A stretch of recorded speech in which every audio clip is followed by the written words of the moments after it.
Shalom. First and foremost, I want to give all praises, honor, and glory to Yahweh, Bahasham Yahweh Shai, Bahasham, Rachak Kudash. Double honors to the elders and the apostles of Great Millstone, and peace and blessings to the elect. So I have a couple of headlines here, two to be particular. The first one here, I saw it this morning, along with another one which I don't have pulled up on here. But let's start with this one here. So this is a post about the Anthropic co-founder. And he says there's a real possibility that AI will displace human labor at a very large scale. And that supporting those people will be a moral imperative of historic proportions, right? So when you read this, right, if you've been watching for a while, if you've done some research on the agenda of these world elites for the masses, this shouldn't come as a surprise, right? Another word for this displacement of human labor at a large scale, or at least for the supporting, is the universal basic income. Okay, in fact, let's look that up now. The UBI, or the Universal Basic Income. So it says here, the Universal Basic Income, or the UBI, is a social welfare model where a government provides regular, recurring cash payments to all citizens unconditionally. Payments are, quote, universal, given to everyone regardless of wealth, unconditional, no work requirements, and meant to cover basic living costs. Now, think about how practical this would be if the cash payments were either A, literal cash, or B, gold or silver. That wouldn't really be that sustainable, because that's, at least gold and silver, or even cash backed by gold and silver, is actual money. It's real money. It's tangible. And so governments would not opt for a universal basic income if that's the kind of cash or money they're actually going to have to give to citizens. So instead, it's easier to implement a system like this if the cash is just digital. It's numbers that are programmed. It's programmable money. And what that does is it fully envelops society in a fiat-based system, but it's digital, because you see numbers on your phone and they're not really anything. It's just a program, but it means that you have money. And with that, you can go about and, do this and do that and buy this and buy that and pay your bills and so on and so forth, like credit. So it's much easier to give people recurring payments. That's why they kept pushing over the years, switching to direct deposit, because that's not using physical, like resources like paper, or once again, like gold, silver. It's digital, right? It just gets transferred straight into your account, and you look in your account and you see the numbers on there. That's software that does that. So it's much easier to say, okay, well, we can give people, right, recurring payments unconditionally. We can give it to any and everyone. But why would you need a system like this? When would a system like this ever really be useful? When would you need a social welfare system? And why? Because this is specific. This is unconditional and universal, like we just read. So when you go back to, because this has already been on their agenda, it's been a part of their plans, right? A subscription-based living, you getting, it's kind of like when they gave out the stimulus checks during the lockdowns, and you would just be at home collecting stimulus checks, and then people were doing whatever they wanted with it. And at first it sounds, nice and dandy and sweet, and people are like, yeah, I mean, shit, I'm just going to sit at home and it's going to pay me money. Hell yeah, I'm down for that. But what you don't see is the level of control that you give up to them when you conform or accept a social system like this, a social welfare system like this. Okay?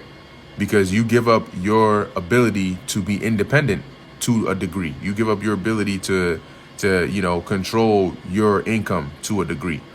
And what that does is, the sweet part is I don't have to go and do anything. They'll just keep sending me money. But that's the deception of convenience and dependence. Because what that means is you now become dependent. You expect to see a certain amount at a certain date in your bank account. And when it doesn't come to pass, you don't have anywhere else to turn. That is where the control comes in, because now they can tell you, yeah, you get this, you get this, you get this. And then the next 2 months, they tell you, now, in order to keep getting this, you need to do this. And in order to keep getting that, you need to do that. Okay? The reason traps work is because of the bait. If bait was not tempting or deceiving, traps wouldn't catch anything, right? If traps were out in the open and everybody knew it was a trap, you're not really going to catch anything. So going back to this post here, when he's talking about the real possibility that AI will displace human labor at a very large scale, that is opening the door for a system like the Universal Basic Income, the UBI. All right, so that's something that is, you can see these headlines that used to be considered conspiracy theories. You're actually seeing them come to pass in real time, and it's not those that were considered conspiracy theorists that are telling you these things. It's the very same people who at one point told you these were conspiracy theories that are now coming out and telling you, no, these are real plans and real possibilities that we are facing and we are seeing in our time today. So the next one that I have here, this is from End Time Headlines, and it reads here: terrifying report reveals how extraterrestrials could trigger political, economic, and spiritual chaos. And as we continue to go further into these times, right, into the time of Jacob's trouble, you start to see the magnitude of Isaiah 33:6, right? Why and how the wisdom and knowledge and faith, right, of the Lord is really going to be the stability of our time. Because everything that is happening and will happen on the earth is already covered in the scriptures. And the Lord has given us the understanding of that. So for us, it's just a matter of time. It's just like, okay, we see the movie is getting to the part where, we saw in the trailer. We already have the heads up. We know what's coming. For a lot of people that read something like this, they're afraid because they don't know. They're not sure what this could mean. They're not sure what could happen. What do the extraterrestrials look like? How is this going to play out? They don't know. But the scriptures cover it out. So we know if, news that's coming out is deceptive, it's a lie, or, we know all of that because the truth is in the Bible.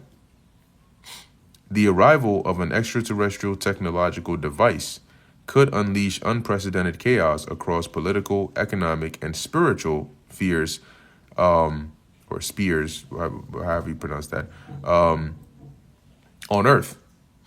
Professor Avi Loeb, head of Harvard University's Galileo Project, has outlined a sobering vision of humanity's first contact with alien intelligence. Well, all you got to do is go and read 2nd Ezra, the 13th chapter, which I have on deck.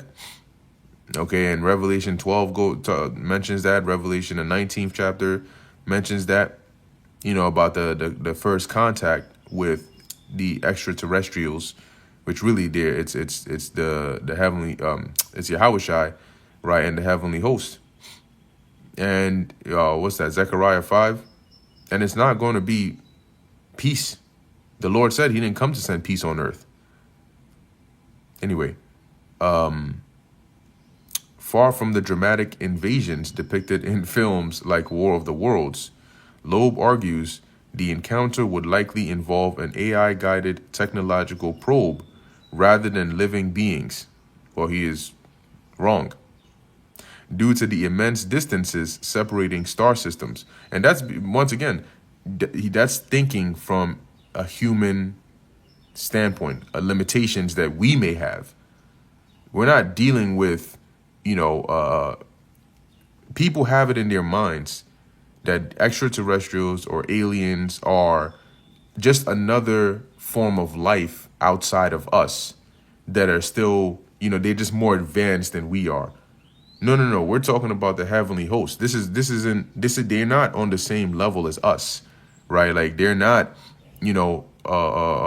just other, like another version of humanity, but just in a different, sense. And they also working on their tech. No.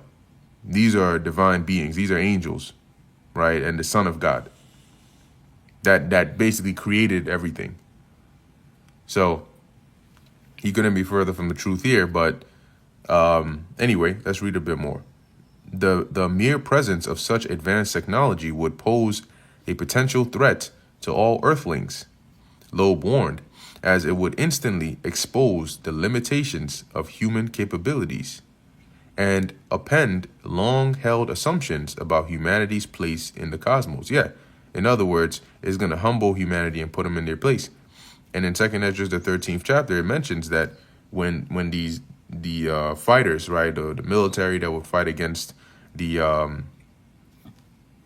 quote-unquote aliens, when they saw the power of the Lord, they were afraid because they got that reality check of the limitations of human capabilities.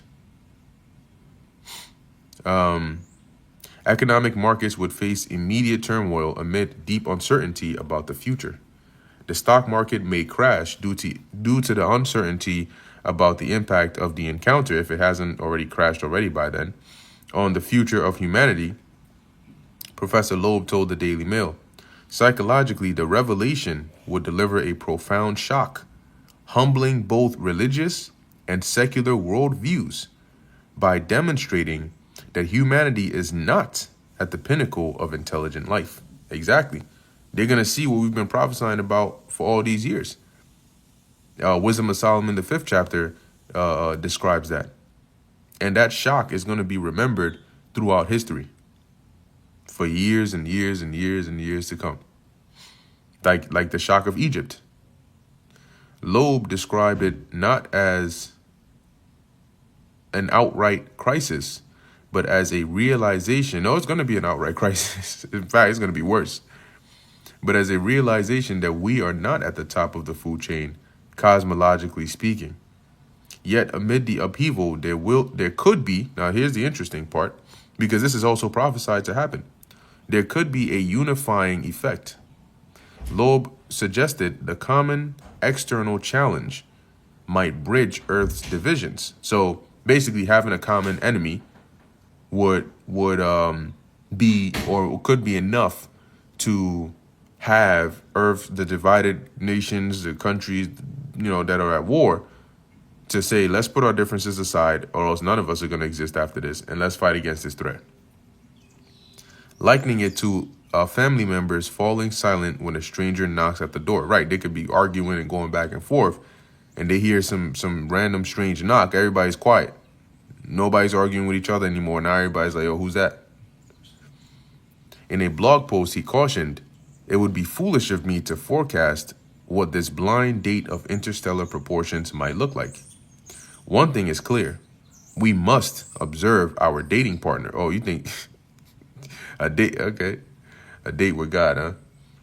To learn more about their qualities and intent and make sure that it is not a serial killer. Oh, it's going to be that. But what are you going to do? That's the real question. You want to make sure. What are you going to do? You can't escape this date. All right?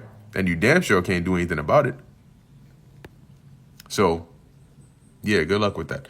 This is 2nd Esdras chapter 13, verse, you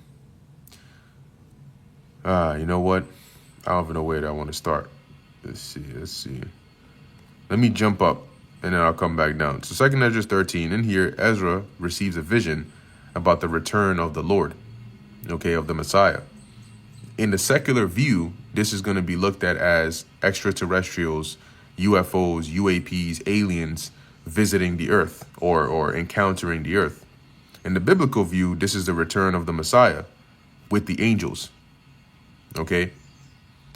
All one and the same, different perspectives. But the truth is, it is the Lord and the angels. So Ezra received a vision of this, and this is how he described it. And it came to pass, verse 1, after 7 days I dreamed a dream by night, and lo, there arose a wind from the sea, and it moved all the waves thereof. And I beheld, and lo, that man waxed strong with the thousands of heaven. That man is the Messiah, okay, Yahushai. And the thousands of heaven are the angels that are going to come with him. In Revelation, the 19th chapter, it's described as the Lord being on a white horse and the angels, right, following him on white horses. And when he turned his countenance to look, all the things trembled that were seen under him. And whensoever the voice went out of his mouth, all they burned that heard his voice, like as the earth faileth when it feeleth the fire. And that's basically it's not that the vibrations out of his mouth are burning people. It's the lasers that are coming out of his chariot. Because when it says they were seen under him, it's because he's going to come in what the world refers to as a UFO or a UAP. And yes, they shoot lasers out. Concentrated heat, concentrated fire. That's why it says, like the earth faileth when it feeleth the fire. After this, so after he saw the Lord's return, right, when Yahushua made himself visible in his giant chariot and the angels with him, after this I beheld, and lo, there was gathered together a multitude of men out of number from the four winds of the heaven. So that's nations and militaries all over the world that gathered together to do what? To subdue the man that came out of the sea. To subdue means they came against, to try and fight against them, to try and well, I mean, I don't have any other word, a better word to put it, but to subdue him, to take him down. Okay, now I'm going to jump down, getting straight to the point, because this is all prophecy, by the way. So if you weren't sure what this whole and why it is they're revealing or releasing these UFO files at this time, is because they're letting you know, hey, number one, yeah, these are real, but now they're getting ready to set up that narrative. And yeah, they're going to paint them as villainous. They're going to paint them as a threat, but that's because they are a threat. They are going to come. We're reading about, or about to read some more about what they're going to do, what the Lord is going to do. Ezra said he saw the people under him getting burned up. Okay. Let's see. Let's come down. Yeah, verse 29. Behold, the days come, and this is when the angel was explaining it to Ezra, when the Most High will begin to deliver them that are upon the earth. And he shall come to the astonishment, the surprise of them that dwell on the earth. So when they see the Lord, the Yahushua's return, a lot of people are going to be shocked, terrified, afraid. And one, like the scientists mentioned, right, the shock. And one shall undertake to fight against another, one city against another, one place against another, one people against another, and one realm against another. So at the time when the Lord returns, there's going to be fighting. One people against another, different nations. You already see the beginnings of it now. Though they're scrambling, talking about trying to set up a peace deal and all that. But look, Proverbs 21:1 tells you that the thoughts of these rulers is in the control of the Lord. He controls it. And he has said that they're going to go to war. So all of this that is happening, the Lord is controlling it. He's just cooling it down, and he's going to spark it back up at his will, at his leisure, when he wants to, for the appointed time. So they're not really in control of anything. But as it says, one realm against another, and that's where it's going to end up. They're going to be fighting against each other, as it's going to go into. And at the return of the Lord, they're going to stop. And now you're going to have the earthlings trying to fight against the heavenly hosts. That's in Revelation, the 12th chapter, right? The devil and his angels fought against Michael and his angels. Verse 32, it says, And the time shall be when these things shall come to pass, and the signs shall happen which I shewed thee before, and then shall my son be declared. Who is that? The Messiah, Yahushai, whom thou sawest as a man ascending. And when all the people hear his voice, every man shall in their own land leave the battle they have one against another. See, like once again, that scientist mentioned. And an innumerable multitude shall be gathered together. That's what Ezra saw in the beginning of his vision, that innumerable multitude. It was these nations that were at war with each other, that left the battle with each other, World War III, to focus on coming together, joining their forces to try and come against this external threat. Right? It says here, and an innumerable multitude shall be gathered as thou sawest them, right? Like what you saw earlier when in the vision, willing to come and to overcome him by fighting. So they're going to join their forces to try and fight against the Lord, to win by fighting, but they're not going to, come on now. But he shall stand upon the top of Mount Zion, and then it goes on more and more and more. But this is the main point that I wanted to get here. Now, when they come to try and overcome him by fighting, let me jump back up to Ezra's vision, and let's read what he saw when they came to try and overcome him by fighting. Verse 8, jumping back up to verse 8, it says, and after this I beheld, and lo, all they which were gathered together to subdue him were sore afraid. They were very afraid because they realized this is way out of our league. But, as it says, and yet durst fight. They still had to fight anyway to try and defend whatever their kingdom that they have. But hey, this is to no avail. And lo, as he saw the violence of the multitude that came, right? They came with their tanks, their fighter jets, their military planes, their missiles, everything. He neither lifted up his hand, nor held sword, nor any instrument of war. But only I saw that he sent out of his mouth as it had been a blast of fire, and out of his lips a flaming breath, and out of his tongue he cast out sparks and tempests. And they were all mixed together, the blast of fire, the flaming breath, and the great tempest. And the way this is going to manifest is, just imagine like a giant chariot, giant UFO, just charging up that energy beam, and you hear the sound real loud, and then it just releases it. Bam. All right, it says here, the blast of fire, and it probably won't be just one, right? It'll probably be multiple ones, you know, hitting them in different places, but I don't want to be on the receiving end of that. It says, the blast of fire, the flaming breath, and the great tempest, and fell with violence upon the multitude that was prepared to fight, and burned them up every one, so that upon a sudden of an innumerable multitude, nothing was to be perceived, but only dust and smell of smoke. When I saw this, I was afraid. So there you have it. All right, you have in Ezra's vision how it looks when the Lord first makes his appearance. What is the reaction of the earth? What do people do with the militaries that are going to be at war with each other? And what happens to them when they stop fighting each other, think that they're going to come and defend the world against this existential threat, and then they get cooked. That's how it goes out. Okay, and that's all part of biblical prophecy. So this you know, the revelation of extraterrestrials, it's not gonna economic and political and spiritual chaos is gonna be the least of the problems, at least for this world and for this kingdom. Anyway, I'm gonna end it there. Lord willing, that was edifying to the elect. In closing, I want to give all praises, honor, and glory to Yahweh, Bahasham Yahushai, Bahasham Rachak Kodash. And until next time, Shalom.